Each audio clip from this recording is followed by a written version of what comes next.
Good morning. Myself and Natasha are just sitting here having a chat. You know, we were just picking up from the last time we spoke to you guys. We were at Tobago, and we just wanted to connect and talk about some of the issues that we actually go through. You know, I mean, we get to do this, we get to have our own coffee shop at home. So, yeah, Coffee I don't shop know. on the go. Natasha's a parent, so she can't do that. I'm a what? A parent. What, not have coffee? That's why I do drink coffee, because I'm a parent. So, talk to me about, you know, the other day you mentioned to me that in 1994, property prices went by how much? 833%. 133%. 833%. You could 833%. still buy a property for 150,000, and today that same property is valued at 1.4 million rand. So it has seen a. You know what? One of the thoughts I was thinking after you spoke to me about that is like, can you imagine in 1994 you were buying a house for the first time? It How- felt like Christmas. Or how afraid you were? Yes, because you were young and you're first-time buyers. Yes, and so that causes a lot of anxiety for people that are buying property, irrespective whether you've bought it before 10 years ago, 20 years ago, last year. Yeah. The anxiety and the fear of purchasing that property. Like, No, just the financial risk of buying an investment with property prices declining and the house market turning downwards. So that's just a general fear that we pick up among potential buyers. you know what? The thing is, I think that's a fear that has always been there. Because a lot of the new buyers in the market today have not experienced what previous buyers have Yes. faced. Downward markets, upward markets, and the stock market not working out, the recession's coming. And so that causes a lot of anxiety, especially if you are afraid of the unknown, Yes. you know, especially related to property and committing to buy one or to own one. Yeah, and also the financial risk Yeah. of buying a property, because there are a lot of not hidden costs, but sometimes unforeseen costs when investing in a property. You know, there are all those transactional fees involved, the maintenance that needs to be done on the property, and also the fear of losing out of buying a bargain in this market, because there are so many properties in the market right now that you can choose what you want to buy and make sure that you buy the right property. Yeah, you know, I don't think there is, you know, in our minds, we always go, I'm looking for a bargain, I'm looking for a bargain, I'm looking for a bargain. And a lot of the time when a bargain comes along, it gets snapped up by someone else that's looking for a bargain. Exactly. And so there is an element of speed, you know, and that causes anxiety and fear, you know, because then you're not too sure if this was the right And property. it's a competitive market. Yeah. It's a really competitive market these days with all the properties that's coming into the market. And the prices are high, but you can still afford to buy. Yes. So if I was to like ask you, if someone was afraid to be buying property now, not afraid, because people aren't really afraid, like in quivering scared, they just fear that disappointment that they could lose. And I mean, a lot of people would, if someone asked me that today, like, but I want a guarantee, is that something I can give them? I think the reality is I cannot give anyone a guarantee. Because years ago, when I started my business on a bicycle, and I was feeling sorry for myself and I didn't know what to do.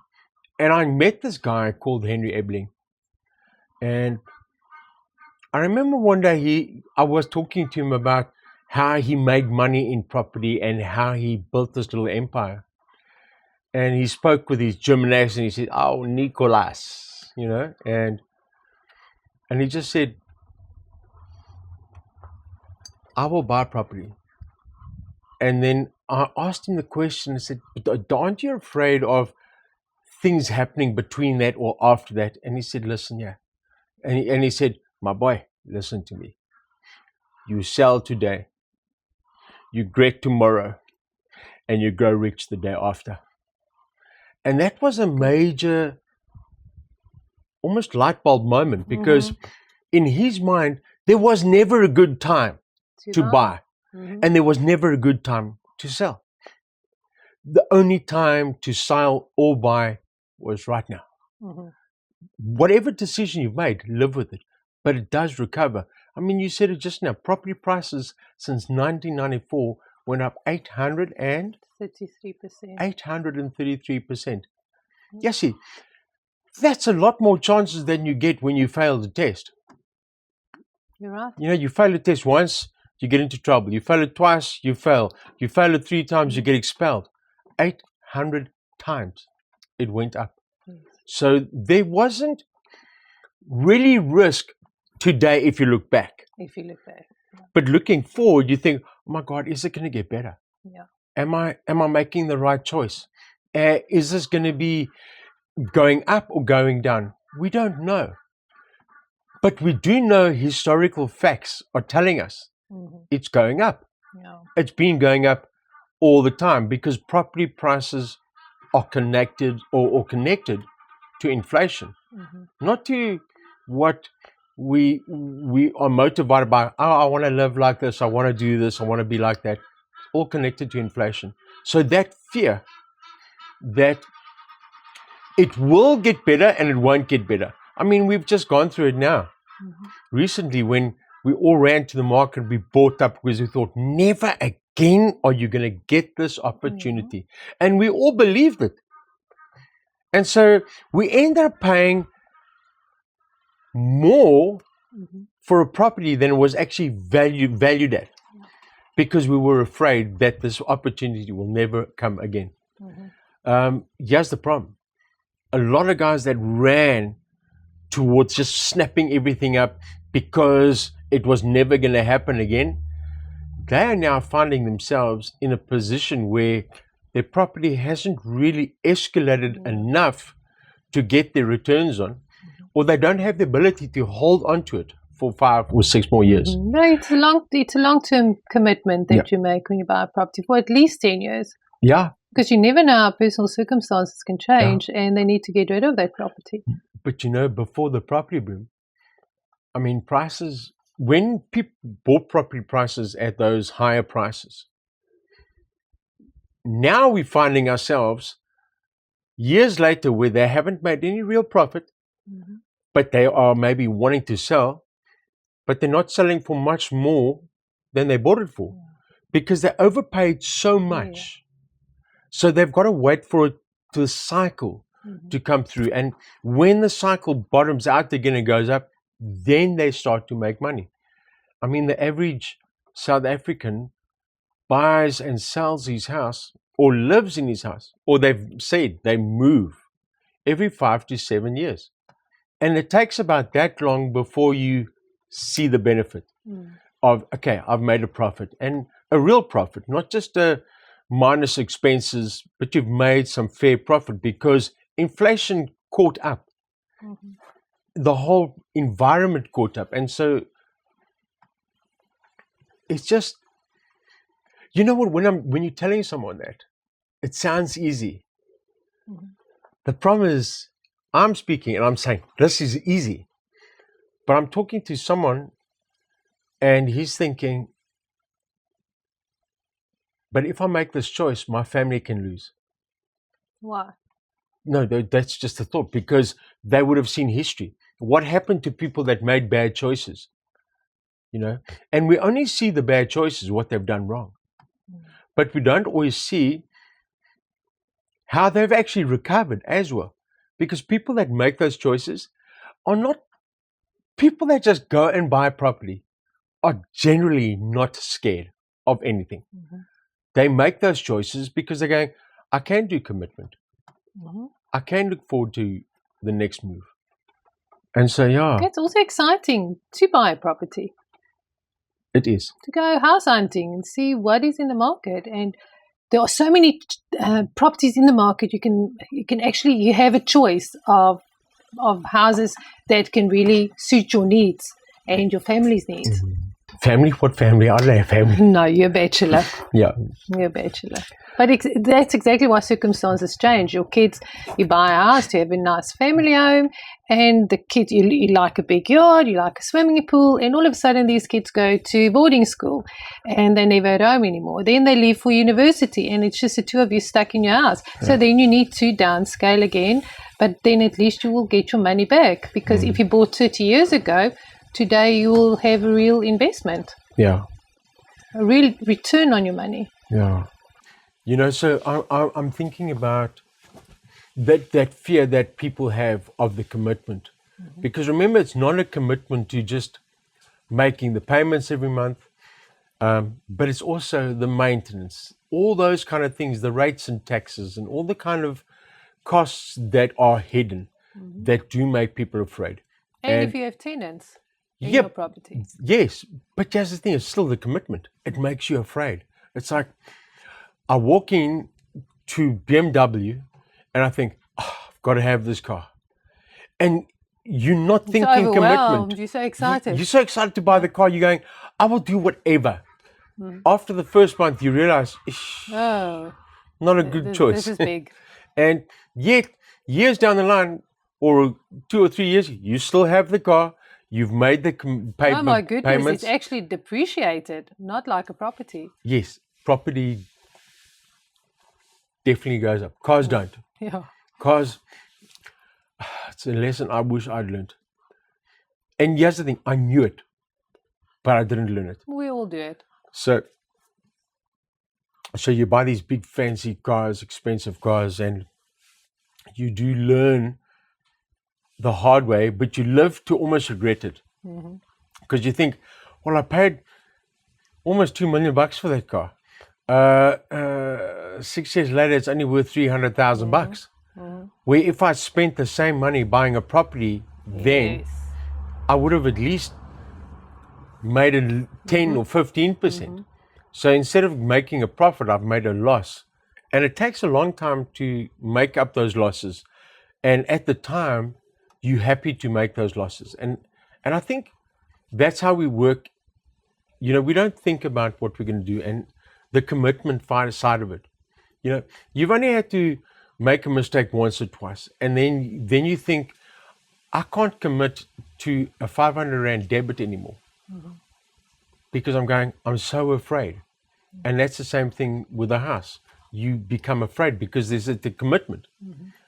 I think,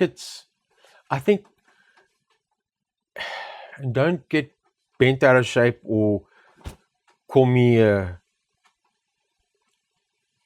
mugu bachelor or something like that. But I think buying a property is almost like asking a girl to get married. Why? Because it's all so exciting. And it's how you're going to ask her to marry you. And I mean, how is like looking for a property. You score it. You think that's good. And there's a reason you choosing her because you've scored her. But buying a house is no different. Buying a property is absolutely no different because when you are standing at the altar and you say, I do, that's like signing the contract for your property or your property's investments. It's the same thing. It's an I do. And, I think sometimes the one day I said it to one of my mates and I said to him, you have to find what is your way out? When you've got into something, how do you get out? And we were chatting and we were talking about, especially when they got married, very happily married guy. But when they got married, they had to do contracts before they got married. They had to go sit down with a lawyer, do the ANCs and that's exactly the same as property. Before you get into bed with that thing, make sure you know how you can get out safely. Because for me, divorce, there's no such thing as safe, no such thing as pretty. you can get out, but at least you get out alive. If you make a property decision and you understand the way out, the strategy. So if things don't work out, how long have I got? And how long do I need to get the exit? Then you walk away. You might break even, you might make a profit, but at least you walk away. And that's never a thought that people have when looking at property, because all they can see is this big thing, and they've only heard the stories that the banks have come to take it back, or you could have bought cash, you could have bought that property, but your business suffers. Something suffers. There's a death in the family, or something happens And then you to have one to of your sell. children, and then you think, I don't need that. Yeah. But they do. Mhm. And when you've still made that commitment, you need to understand you should have thought about how to get out long before you bought the property. What is my strategy? Because that will take away most of the fear. You know, that I can't make that decision. I can't make that commitment. And I'm looking at it from different angles now. 1984, since then, property prices went up 831%. I made a decision then. I had to get out. I got out, but I got out alive. That's the thing that takes away the fear. Still, after you've come through all of that, all the mistakes you've made and everything, you are still here. You're still breathing. You're still eating. You still got a job. And I think that's the one thing we can always encourage people that are buying. There is never going to be a good time. You know, people say, well, we think we should wait because of the economy. We think we should wait because of the elections. We think we should wait because power is going up again. And I'm going, power's been going up for years. But property prices are also increasing annually. They've kept on increasing. But the thing is, that hasn't been the defining moment for property fear to happen. That was inflation. And inflation is not governed by something that happened down the street. It's what's happening all around the world. Really. You know, things go up. The price of oil goes up. It's not the interest that you're paying the bank that is horrific. No, it's not.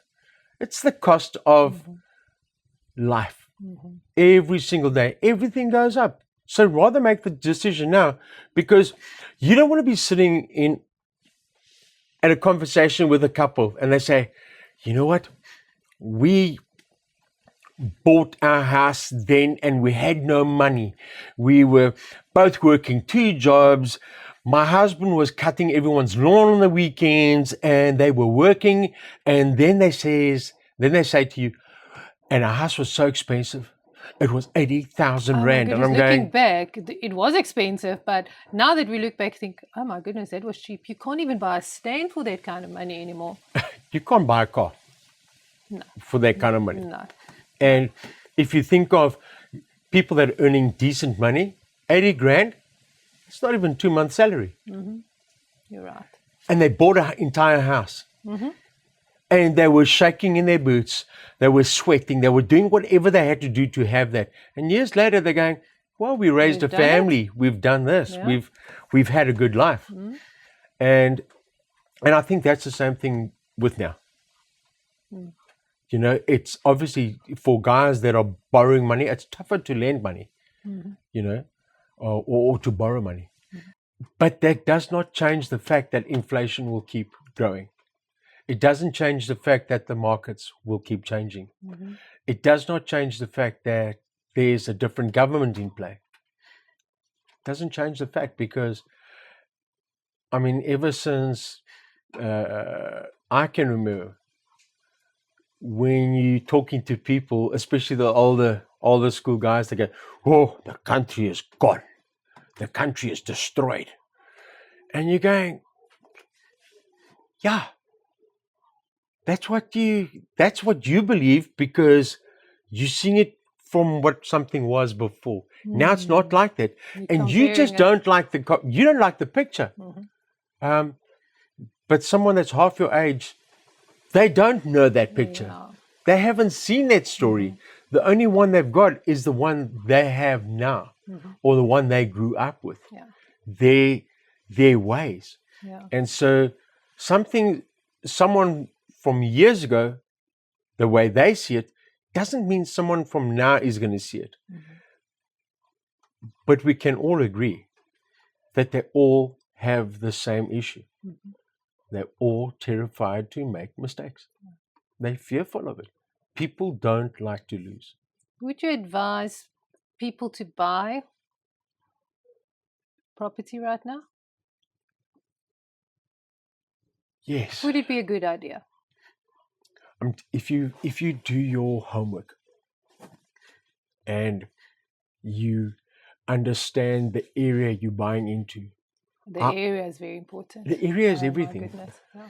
You know, it's not just the price; it's the area. It's the area. You know, you got to walk up and down your street before you're buying a house and go see, do people cut their lawn in this area? Yeah. Oh, no, they don't. Well, then guess what? Don't get out of there. What does the road look like in that area? What does the neighborhood look like? And then you'll see the value. Do people take care of their properties in your street? In my street. No, in the street that you're looking to buy a Yes. property. Everything is... Don't just look at the house. Don't just look at the best house. No, you've Make got to sure have the that clear you picture. have- yeah. You know, you've got to make sure, because sometimes when we go onto the internet and you see a property for sale, you think, oh, that's a amazing. pretty property. It's a bargain. Yo, that price is great. Yeah. It's beautiful. I've got it. And then you make contact with the agent. I'm interested in this house. And they say, shop. And you eventually come down and you get into their car, or Oh, you meet especially them there. if you don't know the area all the Yes. time. And while you going to this beautiful house you've seen on the internet, you've got to drive there, and you're going, and you drive into the neighborhood and you think, What have I done? what is it? What is going on here? Yeah. The guys are fixing their cars in the street, and no one's cutting their grass, and they've dumped everything. I'm going, doesn't matter how pretty the property is. It really doesn't matter. Yeah. But if everyone else is in the street has a pretty house, and it's well maintained, and then it tells you what the future looks like. You know, because things either go up or they go down. And so when you get a bunch of negative people together, and one or two guys are having a negative conversation, all of a sudden a third person joins in, it becomes more negative. And then a fourth person, and then the fifth person, and then it just becomes really toxic. But then when you're sitting with another group of people and they say, "Yo, we so excited, we're gonna do this," and the next one says, "Yo, me too. I'm also gonna try this." And all of a sudden you can dream. And you're dreaming, and you're thinking, and even though you're also broke, it's not funny. You're dreaming and you're thinking, we are going to conquer the universe. And guess what? 5 of them are sitting around the table. They're so excited to do something. And it rubs off. It rubs off, and they climb the ladder. Yet the other 5,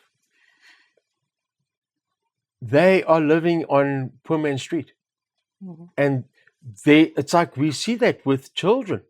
You know, they learn from their parents. So when their parents think in a certain way, the child thinks like that way. And then their children think like that.